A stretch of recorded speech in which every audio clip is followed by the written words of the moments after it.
So, good morning, everyone. Welcome to the Philosophiser Unplugged.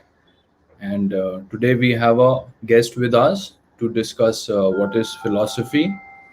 And she's Sahana Rajan, and she's a teacher of philosophy, lecturer of philosophy, and she has joined us.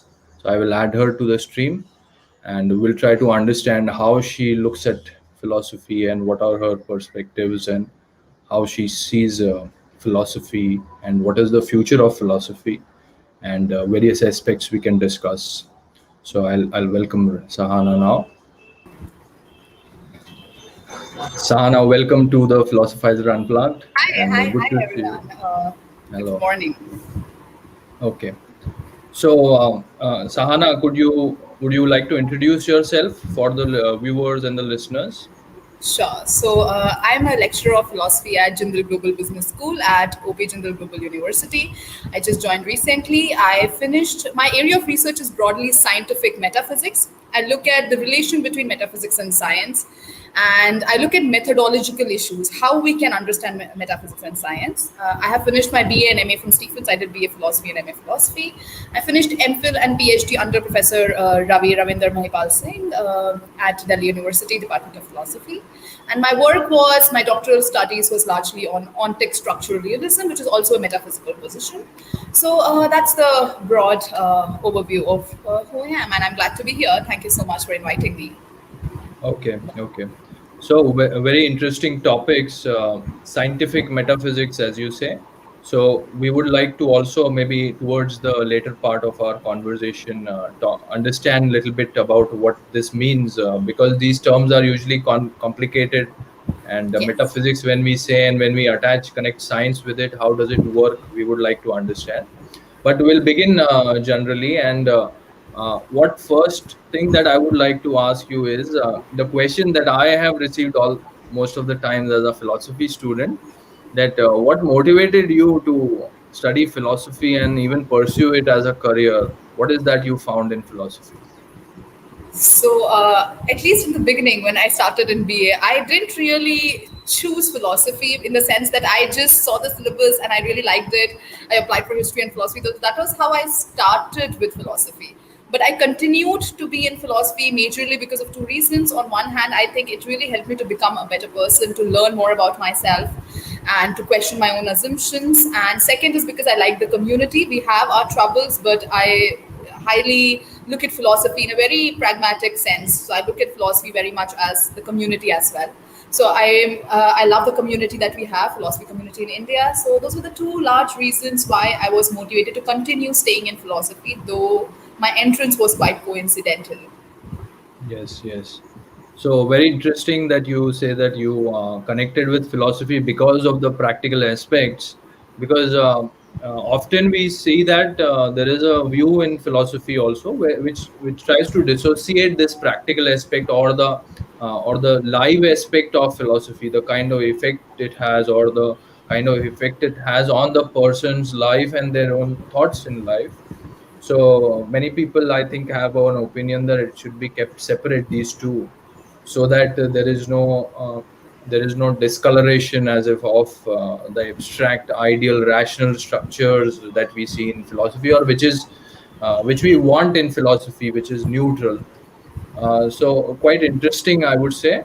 And how do you look at philosophy? If you have to define philosophy, how would you define philosophy? I think you raised really good points and what you just shared, right? So I'm going to start from there and I'm going to continue with that. So I majorly look at philosophy as I always say, philosophy is what philosophy does. So I do not look at philosophy in the abstract ivory tower sense. I do not believe that there is an abstract way or pure philosophy. And for me, when I look at philosophy, I look at philosophy in three parts. I look at it as having teaching, as having research, and outreach. I always say, most people who know me know that I look at philosophy or any community, any discipline as having these three broad parts. And so for me, it is not just the research, which is where you just pointed out. Mostly people focus on the research part because I believe that our community rewards people only for that part. Our community rewards academicians. We are academicians only if we do research, we publish in certain kind of articles, right? Certain kind of journals. So I look at philosophy very largely as what philosophy does. So it involves the ways in which we interact, it involves how we teach our students, it involves the way in which we do research collaboratively, and most importantly, also the community aspect of it, how we come together to grow this native philosophy community further. So I look at it, this is called so-called the deflationary view, that Right. especially in science as well, we have this idea that science is scientific practice.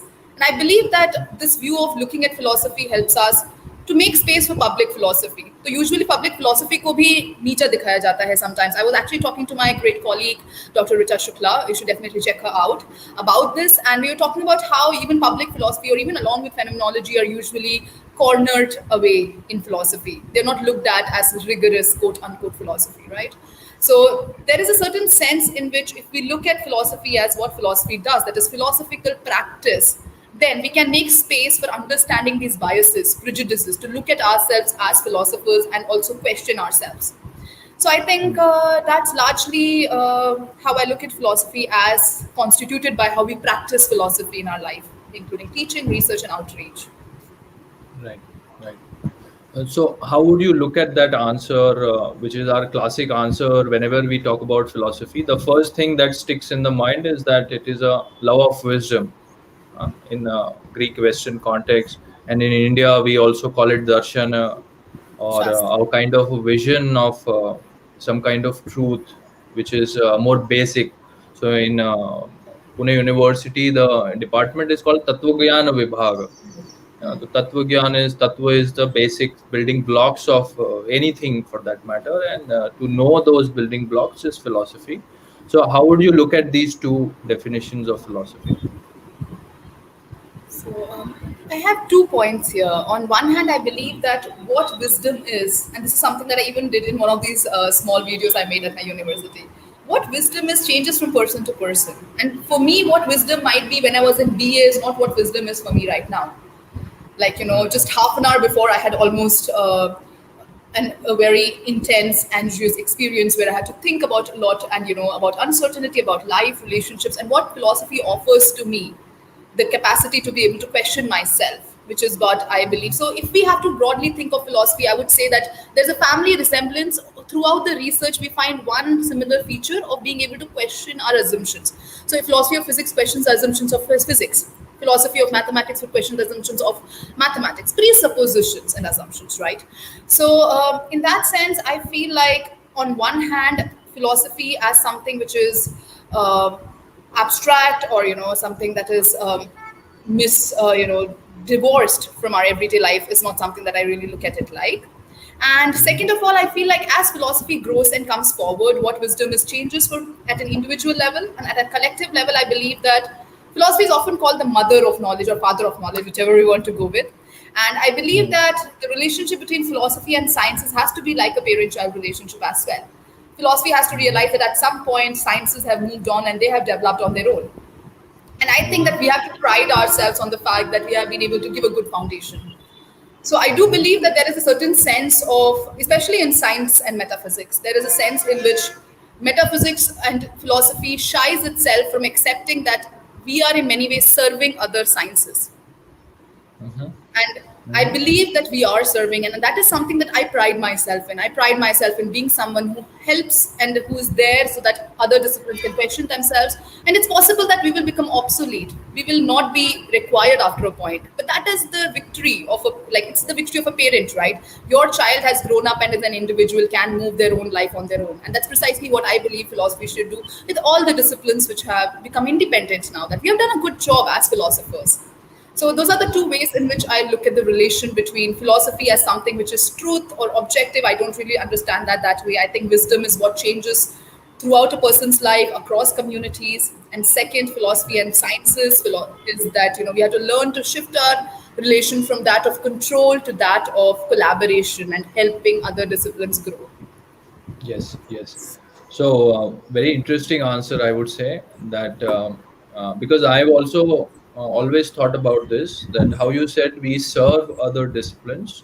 So, in a way, serving does not necessarily mean that you're a supplementary or you're only complementary, but you could be at the base, as we said, tattva gyan. So it's actually the theoretical basis how we should interpret the information that we receive from the empirical sciences in particular, which are quite influential in our everyday life these days through technology. So there is nothing wrong in thinking that we serve other disciplines. And if I may add, that another point that I felt was pertinent here, that the kind of evidence that we search when we are studying sciences, those evidences are based on the empirical world. There is a particular, if in philosophy we can call it presumption that the world is real. Maybe scientists may not agree with that. That's fine. They work in that view, and it is more general and everyday experience of us that if we say we are not real, then nothing can begin.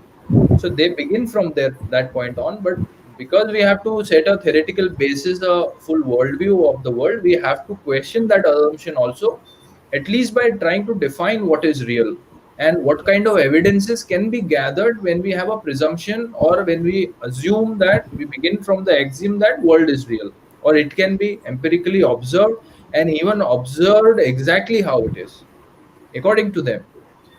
But in philosophy, that's not necessarily so.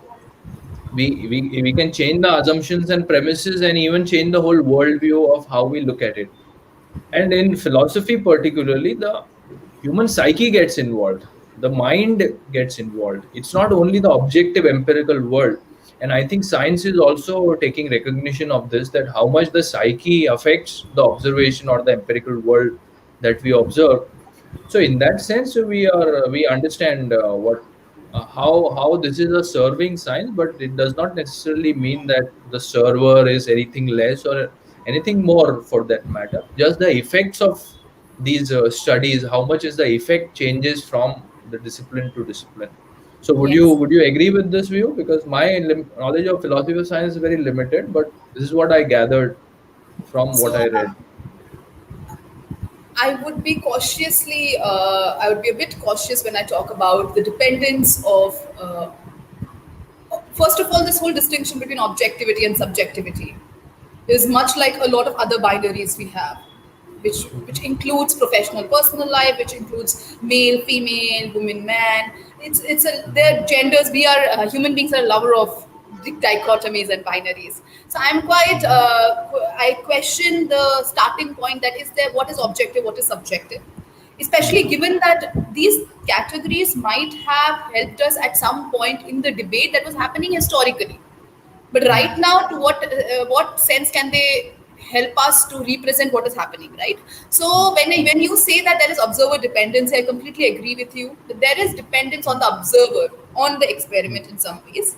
There is always an intermediary. One cannot talk of a world which is divorced from there being an observer who's looking at it and understand. But this would not, of course, the extremism of idealism, or to go to the extent of saying that it doesn't exist if you're not looking at it, is also another extreme. I do feel like this is the fun part of my research. By the way, I look at thinking traps that metaphysicians and philosophers fall into. We are as much susceptible to the kind of thinking traps that any person is susceptible to. Black and white thinking, either or thinking, extremism, sweeping generalization. So those are the kind of things. So I agree with you broadly, though I might have certain divergences in the specifics of what you mentioned. Right, right. So, if I may clear my point, at least to make it very simpler, because as we go in the nuances, then even the theories in that particular subject itself become so nuanced that what we thought of that subject itself changes. That happens with any subject.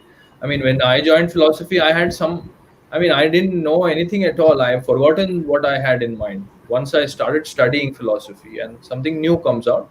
So what I meant is that when we study this philosophy of social science, no, so they explain that how these human minds, when human minds are involved, because they can't be observed in the same manner in which the objective world or the empirical world can be observed.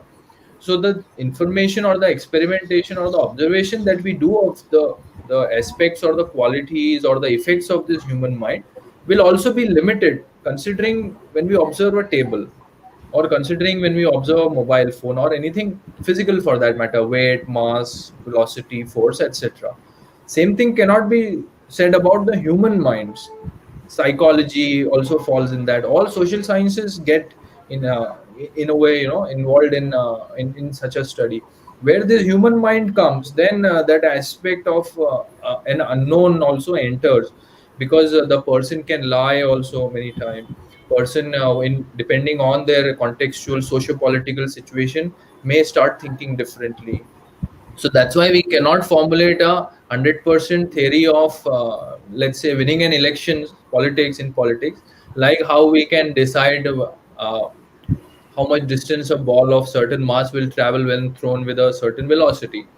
So at least that difference is clear to us, that we should not look for the similar kind of certainty or surety or confirmation that we look at in hard sciences, in social sciences, and much less in philosophy, which is not even a social science. So would that be more appropriate way to put it? So I'm thinking about it, and I'm wondering that Hmm. we will have to go into a broader discussion about deeper discussion about what mind is or what mind is not, right? And that Yes. is a very different thing. But overall, I would say that if there is anything that I've learned over the past years is to seek complexity and not certainty. So I believe Hmm. that social sciences and arts and philosophy tries to capture the complexity of how of the community of research of everything, right? So I believe that the accuracy that we receive of predictions is also very proportional to the complexity of the things that we're looking at, the phenomenon. How many Hmm. more objects Hmm. are involved in it? What kind of entities and processes are there? So there's a lot of these are the messy details that this guy named Latiman talks about. That we have to get our hands messy with the scientific details if we want to get into the nitty gritty of everything, right? Hmm. And philosophers do have a tendency to have a God's eye view often. So I am Hmm. quite Hmm. cautious about मेरा कोई ऐसा नजरिया नहीं है. I have no God's eye view. I just feel, Okay. and also about the mind part, of course, we can definitely go into that later as well. But I do Okay. believe that there is a level of different levels of complexity, and there can Hmm. be a distinction in the level of predictions at each of these different levels of complexity. So that's something that I can agree with. All right, all right. So this gives us some scope also to further. This could be a further topic of our discussion as well. And some many comments are coming that please talk in Hindi हाँ, I'm also. very sorry. ये मेरी this is my limitation if I am not able to talk in Hindi properly. मैं अगर हिंदी में पूरा बात नहीं कर पा रही तो वो मेरा लिमिटेशन है. मैं बात कर सकती हूँ, Hmm. लेकिन वही मुझे साइंटिफिक मेटाफिजिक्स का हिंदी में बोलना अभी आता नहीं है. तो आप लोगों ने बताया I must learn that. But I agree that we should also at least ये सब बातें जो हमारी दूसरी बातें we can do in Hindi as well. But I do जी, agree that it's a limitation. जी। तो हम प्रयास करते हैं थोड़ा बहुत, जो शब्द हम नहीं कह सकते हैं हिंदी में, वो हम अंग्रेजी का उपयोग करेंगे, पर scientific This can metaphysics become को a हम कह। blooper then. This will be a blooper.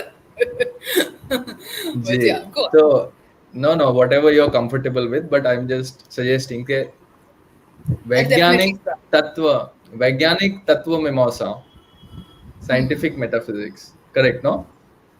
तो You हम will बात know. yes, I will not know. okay, so I'll go to the next question also, that about your आपका जो विषय है, रिसर्च का आपने विषय बताया है वैज्ञानिक तत्व मीमांसा, मीनिंग साइंटिफिक मेटाफिजिक्स। तो इसके बारे में आप थोड़ा जो श्रोता है हमारे, और जो सुन रहे हैं, देख रहे हैं ये स्ट्रीम को, उनके लिए आप कुछ थोड़ा विस्तार से बताएं। Al is roasting me.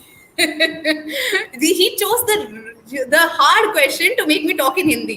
So already apologizing, guys. अभी के लिए मैं हिंदी में नहीं बोल पाऊंगी इसके बारे में, but I will learn this surely and get back to you and talk in Hindi as well. This is my limitation. I should definitely be able to talk about it. But moving forward, scientific metaphysics, right? Okay, see, Al, I redeemed myself. Okay, I said sorry before, so I can move on and talk in English now. So. Yes. So in scientific metaphysics, largely we look at the relation between metaphysics and science. Usually, idea of metaphysics traditionally has been something which involves intuition and conceptual analysis. So there is analytic metaphysics, which majorly talks. They don't. The collaboration with sciences was an optional feature in metaphysics before. Hmm. But now, over the last 10 years, 10, 15 years, there has been a move towards looking at metaphysics in relation to sciences. So we look at different sciences and we understand what is the relation between them. And I stand there on the border of looking at this relationship. And I'm a Hmm. scientific metaphysician and I look at how these two things relate.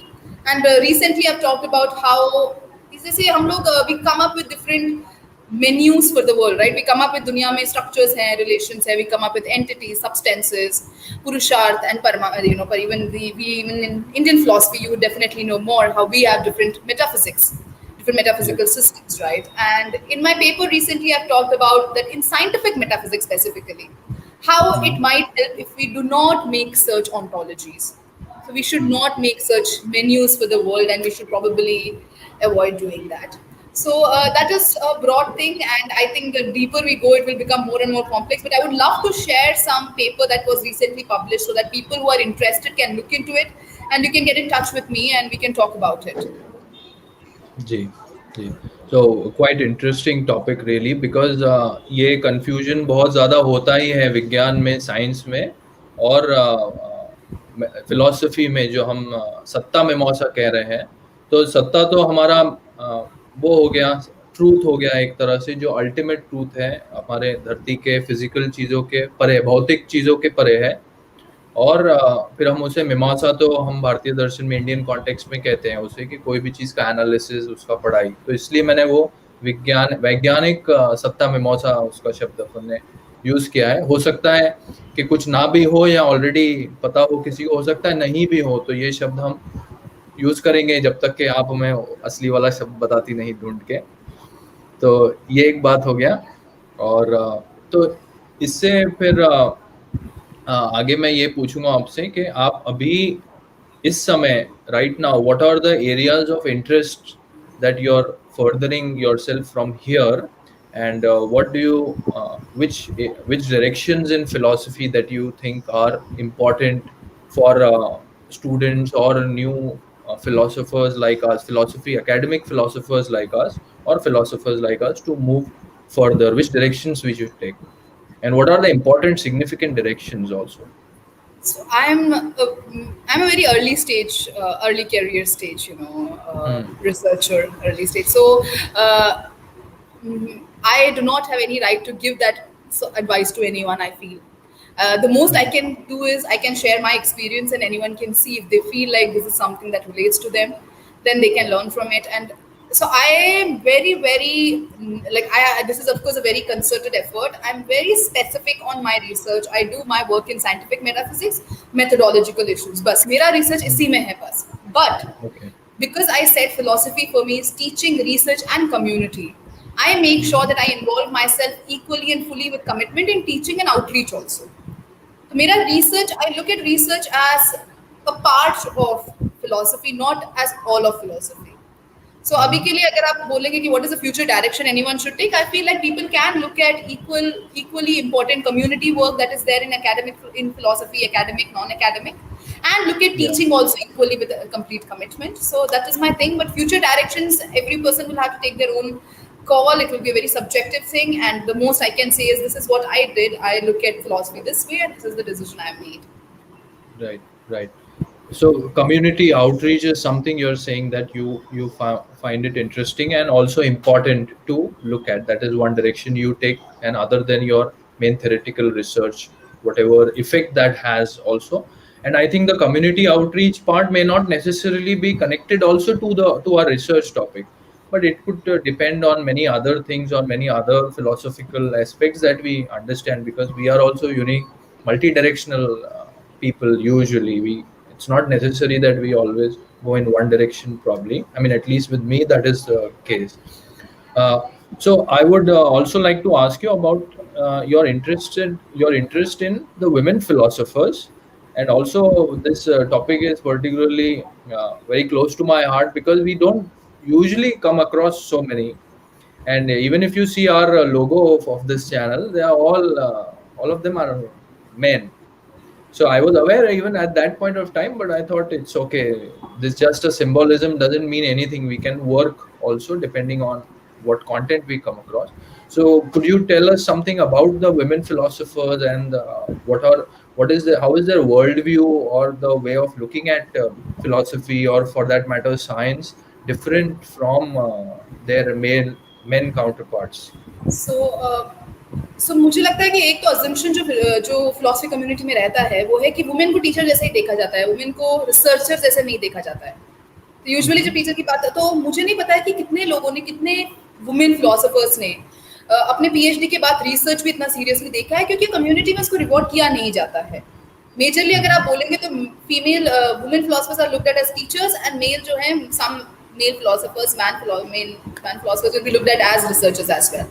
तो ये एक Mm-hmm. Assumption है जो मैंने बहुत common देखा है, जो एक collective for women philosophers in India भी है, though I am not a part of it anymore. It is wonderful initiative and it is run by Muzaffar Ali from Savitri Phule university and by doctor Rucha Shukla and doctor Mansi Rathore from OP Jindal global university. People can check it out, अगर चाहिए मैं link भी डाल दूंगी chat में। तो एक तो ये अजम्पशन है, दूसरा है कि मुझे नहीं पता कि ये एक इंटेलेक्चुअल लेवल पे क्या हमारा आदमी या औरत होना अफेक्ट करता है। I don't think so. मुझे लगता है Mm-hmm. कि I go beyond that binary as well. मैं बोलूँगी कि मैन एंड वुमेन एक प्रैग्मेटिक फंक्शन पर्पस फुलफिल करता है, लेकिन जब लिखने पे आता है, जब काम करने पे आता है, मुझे नहीं लगता कि रिसर्च में उसका कोई अलग एक्सपीरियंस दिखता है। Even though Mm-hmm. I will also add that feminist philosophy में ये कहा गया है कि there is a sense in which women as people who have been oppressed have a different Mm-hmm. perspective. So that definitely does give us a new way of looking at things. But I do not think कि वो इतना होगा कि the quality of work will change or it will be a radically new, different kind of work. And Yes. it will only give us more. It will give us a different way of looking at things. That's all. So Yes. so women philosophers also. I would have to say that. Uh, ये assumption है जो बहुत ज़्यादा problematic है, क्योंकि इसी के वजह से हमारा रिप्रेजेंटेशन होता नहीं है। हमारे मेरे भी गिन के कितना, हम टीचर्स को बहुत सारे प्रोफेसर्स को जानते हैं, लेकिन हम फिलोसफर्स, फीमेल फिलोसफर्स किसको कहेंगे? वो Yeah. क्वेश्चन जो रहता है, that is because of the mindset mostly also women on themselves end of us with each other. Yeah. Yeah. So Yeah. या that's Yes. So I think one thing is clear from this, that we definitely need more and more female voices, women philosophers, in particular in philosophy also, and in many all the streams that we have. Uh, they being women doesn't mean that what they say will be always right, or it also does not mean at the same time that it is always wrong. It's a regular process. People work, and sometimes it comes out well, sometimes it doesn't come out well. But because we see this lack, the अभाव कहते हैं ना, कि महिलाओं का अभाव, स्त्रियों का अभाव दिखता है फिलोसफी में भी। और अगर वो अभाव नहीं है तो जो फिलोसोफर्स ने बात की है, विमेन फिलोसोफर्स ने, वो उसके बारे में भी हमें थोड़ा ज्यादा चर्चा करना चाहिए। तो वो चर्चा से एटलीस्ट हमें समझ में आएगा कि इन लोगों के विचार क्या थे, और ये कितने ज़रूरी हैं, या क्या इसमें ज़रूरी नहीं है समाज के हिसाब से। तो एटलीस्ट न्यूट्रल वे पे हमें वो तो हमें दिख रहा है कि ये अभाव हमें भरना चाहिए अब कुछ तरीके से। तो मैं आपसे पूछूंगा कि कोई एक महिला फिलोसोफर जो आपको इंस्पायर करती हो, और उनके हमें थोड़े आइडियाज अगर आप बता सके। Okay. So, in my मेरे MPhil में स्मिता सरकार was my examiner also, and she's one of the most active women philosophers, and her work really inspires me. She works on philosophy of mind, epistemology, and different aspects. And I will share her profile, and you can look at her work as well. I see a very funny. This is the creativity of my community, as I say, philosophers. दाढ़ी खुजाते हैं, सोचते हैं, इसीलिए women कम है। I love, see, this is what I feel like. Okay, as long as it doesn't give offensive and discriminatory, I think we have a very good community, which if only could, मतलब हम लोग एक दूसरे से at least आराम से बात कर सकते हैं। अगर एक कम्युनिटी, एक फीलिंग होता जहाँ we are not people who look down on each other, who go with the flow and talk. This is the difference between personal and professional, जहाँ हम लोग एक दूसरे को इंसान जैसे नहीं देखते। पहले हम लोग अपने को academicians देखते हैं, जहाँ हम लोग एक चीज को appreciate भी नहीं कर सकते often. So, but I'm really glad that so many people joined us. Thank you guys. Thank you everyone. I wish there were more women. Yeah. I'm not sure if there are, but Yeah. glad to have you guys here. Yes. CCG है, CC ex Christian UCC for India. She is a women budding philosopher, I would say. Recently, I recommended her. She was interested in Indian philosophy, so I told her about this introduction to Indian philosophy by Datta and Chatterjee. I think you would have also seen it. Yeah, yeah, that's wonderful. Yeah. That's one of the So most fundamental starting points. yeah. So anyone interested in reading Indian philosophy, introducing yourself. So the title itself is Introduction to Indian Philosophy by Datta and Chatterjee. Hard copies are also available. Online also, it's I think 40-50 year old book, much more than that probably. You can easily find that book online in soft copy also. And anything, we will try to conclude our stream now. I think it was a very fruitful stream, some interesting things we got to know. Would you like to answer this question? What is phenomenology? So, Phenomenology, they've written, but it's phenomenology, that's from perfect. And phenomenon to phenomenology. Yeah. so my doctor Ravi M Singh जिसने मेरा supervisor थे उन्होंने phenomenology पे भी काम किया बहुत पहले एंड फेनोमेनोलॉजी इज बेसिकली हमारा एक्सपीरियंस जो है दुनिया का हमारा जो अनुभव है उसको समझने की कोशिश करना और उसका उसके बारे में बात करना उसका स्ट्रक्चर तो आपका क्या मेमोरी का आपका क्या रोल है आपका परसेप्शन जो आपका सेंसरी परसेप्शन उसका क्या रोल है तो इसको बहुत ज़्यादा टेक्निकल टर्म्स में कहते हैं तो बोलते हैं कि understanding the structure of experience the nature of experience itself तो उसको ऐसा कहा जाता है लेकिन फेनोमेनोलॉजी मैं नहीं करती हूँ तो that is why I am mostly I can only tell you as a teacher the basic definitions लेकिन आप बहुत सारे यूट्यूब चैनल है जहाँ इसके बारे में और ज़्यादा बात किया गया है बहुत बेसिक लेवल पे भी तो आप वो भी देख सकते हैं जी। तो मैं भी थोड़ा सा अपना भी जोड़ता हूँ इसमें, कि मैंने भी एग्जिस्टेंशियलिज्म पढ़ा है, तो थोड़ा उसमें हमें फिनोमेनोलॉजी समझ में आता है। तो फिनोमेना का मतलब होता है घटना, जो घट रहा है आपके आसपास या आपके स्वतः में, जो भी घटना है। शुरुआत में हम ये भी बात नहीं करते कि बाहर है या अंदर है या ऊपर है या नीचे है, हम कोई तरह की बात नहीं करते, पर क्या घट रहा है, फिनोमिनन क्या है, आप क्या ऑब्जर्व कर रहे हैं। यही मैं कह रहा हूँ, शुरुआत में आप ये भी नहीं कह सकते कि मैं ऑब्जर्व कर रहा हूँ, क्योंकि हमें फिनोमिनोलॉजी जब हम करते हैं, घटना शास्त्र अगर हम जो करते हैं, तो घटना शास्त्र में इस तरह से है कि घटना को इस तरह से उसका डिस्क्रिप्शन दिया जाए, उसको एक्सप्लेन किया जाए, जिसमें कम से कम प्री सपोजिशन हो, कम से कम प्रेमिसेस हो, कम से कम इस तरह के प्री सपोजिशन हो जिनका कोई बेसिस ना हो। तो कम से कम हम प्री सपोजिशन ले, तो हमारे प्री सपोजिशन कम हो गए तो हमें और अच्छा बेसिस मिलेगा फर्दर जाने के लिए। उसको ज्यादा से ज्यादा घटना पे आधारित करें। तो फिनोमिनन और फिनोमिनन से, ये स्पेलिंग को भी हमें सुधारना होगा, ये फिनोमोलॉजी है। तो इस तरह के प्रॉब्लम्स हमें मालूम है, हमने भी बहुत किए शुरुआत में। तो फिनोमिनन करें और फिनोमिनन से ओलॉजी उसके आगे लगाए, तो घटना शास्त्र या फिनोमिनोलॉजी उसे हम कहते हैं, घटना का description. So I will conclude now this session, Sahana, and thank you very much for joining us. And do thank you let so us much know, for having me yes, more about your topic. It's scientific metaphysics. It's such an interesting topic, and I'm sure many people would like to hear about this topic and some basics of it, at least to begin with, so that they can also join you in your understanding of what it means and what are the implications of it in the future. Definitely Thank you. Thank you everyone All right. So, thank you, listeners, for joining in, the listeners and the viewers, and see you next time. Till then, you have a good one.